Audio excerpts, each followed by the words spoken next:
మాతో పాటు అన్ని ఛానళ్లు కూడా ప్రచారం చేసినాయి. ఎవరి మీద కేసు పెడుతున్నా, ఏ ఛానల్ మీద కేసు పెడుతున్నారు? ఈనాళ్ళు అయితే కొంచెం అడుగు ముందుకేసి ఈనాళ్ళు ఏం చెప్పారంటే పాడతాను బాలికపై అత్యాచారం అని రాశారు. మేమైతే స్టేట్మెంటే ఇవ్వాల.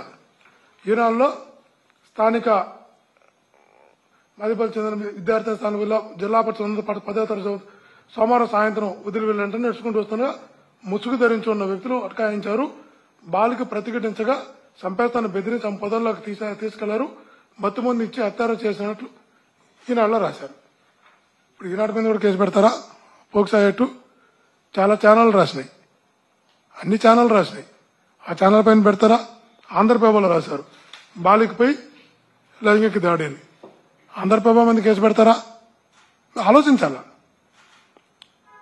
అక్కడ కూడా గుర్తుంచుకోండి, మనసా వాచా కర్మణ ఆ బిడ్డకు మంచి జరగాలని కోరుకున్నాం, న్యాయం జరగాలని కోరుకున్నాం. ఆ బిడ్డకు మంచి జరగడం కోసం ఆసుపత్రికి తీసుకెళ్లి చేర్చాం. ఆ బిడ్డకు మంచి వైద్యం అందించే ప్రయత్నం చేశాం. ఈరోజు ఆ బిడ్డను ఎవరైతే ఇబ్బంది పెట్టారో వాళ్ళని శిక్షించాలని మనస్ఫూర్తిగా కోరుకుంటున్నాం. మేము ఏ తప్పు చేయలేదు కాబట్టి మాకు అందులో పాపే బీతింది. నాకైతే కర్మ సిద్ధాంతం నమ్మేటటువంటి వాళ్ళని తప్పు చేయను, తప్పు చేసే ప్రయత్నం కూడా చేయను. కాబట్టి మాకు నేచర్ గాడ్ సపోర్ట్ ఉంటాడు. మీకు ఒకటే చెప్తున్నా, ఇట్లాంటి కేసులు పెట్టి పోక్సో యాక్ట్లు కానీ, ఎస్సీ ఎస్టీ యాక్ట్లు కానీ, ఆర్టీ యాక్ట్లు కానీ, ఐటీ యాక్ట్లు కానీ, ఏ యాక్ట్ అయినా పెట్టుకోండి. 11 కాదు 15 పెట్టుకోండి సెక్షన్లు. ఒకరిని భయపెట్టి ఇంకొకరిని బెదిరించాలనుకుంటే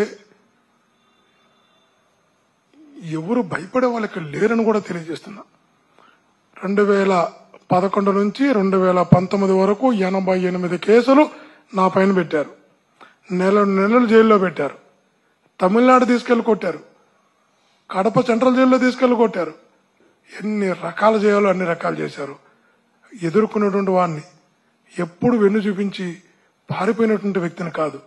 ఇలాంటి సెక్షన్లు పెట్టో, ఇలాంటి కేసులు పెట్టో, ఇట్లా బెదిరిస్తూ చెయ్యాలనుకుంటే ఖచ్చితంగా చెప్తాను, ఎదుర్కోవడానికి సిద్ధంగా ఉన్నాం.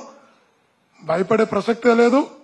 ఇంకిన్ని సెక్షన్లు పెట్టినా కూడా భయపడే ప్రసక్తే లేదు. మీ ద్వారా వాళ్ళకి తెలియజేస్తున్నాం, యాంటిసిపేటర్ బెయిల్ కూడా నేను అప్లై చెయ్యను. నా ఫోన్ కూడా ఆఫ్ చెయ్యను. తప్పు చెయ్యలేదు కాబట్టి మీకు ఎప్పుడైనా మీరు శిక్షించాలనుకుంటే, ఎప్పుడైనా జైలుకి పంపాలనుకుంటే, నన్ను జైలుకు పంపడం వల్ల మీకు సంతృప్తి కలుగుతుందనుకుంటే, శివరెడ్డిని జైలుకి పంపి ఆనందపడదామనుకుంటే, ఏ తప్పు చేయని నన్ను ఇబ్బంది పెట్టాలనుకుంటే ఎదుర్కోవడానికి సిద్ధంగా ఉన్నా. అవసరమైతే మీ తప్పుడు కేసుల వల్ల జైలుకి వెళ్ళడానికి కూడా సిద్ధంగా ఉన్నా. మీకు చాలా స్పష్టంగా ఆ విషయాన్ని కూడా తెలియజేస్తున్నా.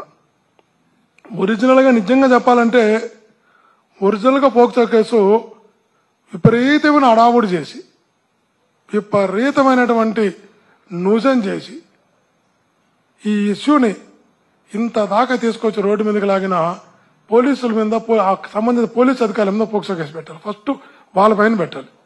ఎందుకంటే ఇంత అడావుడి చేసి, న్యూసెన్స్ చేసి, ఆ బిడ్డను తీసుకొని పీలేరుకి వెళ్ళి, ఆ బిడ్డను తీసుకొని రోడ్లు అసలు మళ్ళా రొంపిసర్లు అంటూ, ఆ తర్వాత తిరుపతి అంటూ ఎక్కడ తీసుకెళ్తున్నారు చెప్పకుండా ఆసుపత్రి తీసుకొచ్చి 100 మంది పోలీసులను పెట్టి మొత్తం గందరగోళం చేసి, రాద్ధాంతం చేసి, ప్రెస్ మీట్లు పెట్టి, ప్రెస్ స్టేట్మెంట్లు ఇచ్చి చేసినటువంటి నిజంగా పోలీసుల పైన పోక్సో కేసు పెట్టాలి ఫస్ట్. ఎందుకంటే ఆ బిడ్డ పరువును, ఆ తండ్రి పరువును, ఆ కుటుంబ పరువును రోడ్డుకి లాగింది పోలీసులే.